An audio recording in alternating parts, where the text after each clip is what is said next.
Hi friends, இன்றைக்கி நம்ம பார்க்க போகிறது சூப்பரான ஒரு மோர் குழம்பு எப்படி வைக்கிறதுன்னு பார்க்கலாம்.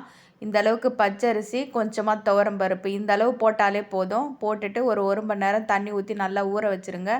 ஊறின பிறகு மிக்ஸி ஜாரில் எடுத்து போட்டுட்டு இதோட இஞ்சி, கொஞ்சம் சீரகம், இஞ்சி சீரகமும் போடுறது தான் அந்த மோர் குழம்போட வாசனைக்கு நல்லா இருக்கும்.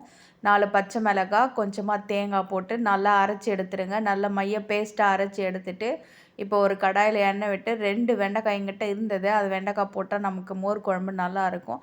அதனால் அதை வதக்கி எடுத்து தனியாக வச்சுட்டேன். இப்போ கடுகு சேர்த்துட்டு ஒரு வெங்காயம் கட் பண்ணிவிட்டு நல்லா வதங்கின பிறகு 2 காஞ்ச மிளகாய், குண்டு மிளகாய் இருந்தால் கூட போட்டுக்குங்க. காஞ்ச மிளகாய் போட்டு பெருங்காயம் முக்கியமாக போடணும் மோர் குழம்புக்கு. பெருங்காயம் போட்டுட்டு அரைச்சி வச்ச விழுதை இதோடு சேர்த்துருங்க. மஞ்சள் தூள், உப்பு சேர்த்துட்டு நல்லா கொதிக்க விடுங்க. கொதித்து அந்த பச்சை வாசம் போட்டோம் பாருங்கள். தேவையான அளவு தண்ணி விட்டு நல்லா கலந்து விட்டுட்டு கொதிக்க விடுங்க. இப்போ மஞ்சள் வாசம் எல்லாமே போன பிறகு நம்ம தயிர் தனியாக கடைஞ்சி எடுத்து வச்சுருக்கோம். இப்போ கொதிச்சிருச்சு.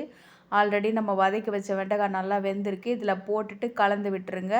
இப்போ சூப்பராக குழம்பு ரெடி ஆகிடுச்சு. இதை நம்ம தயிரோடு சேர்த்து கலந்துக்கலாம். தயிர் ஊற்றி அடுப்பில் கொதிக்க வைக்க வேண்டாம். தயிரில் இதை போட்டு அப்படியே நம்ம இறக்கின உடனே இதில் சூட்டோடு கலந்து விட்டுணும். கலந்து விட்டு 2 நிமிஷம் மூடி வச்சிட்டிங்கன்னா அதுக்கப்புறம் உங்களுக்கு சாப்பாட்டுக்கு சாப்பிட தயாராகிடுச்சு.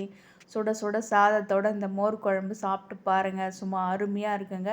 இந்த சேனல் பிடிச்சிருந்தா சப்ஸ்கிரைப் பண்ணுங்கள், லைக் பண்ணுங்கள், ஷேர் பண்ணுங்கள். தேங்க்ஸ் ஃபார் வாட்சிங்.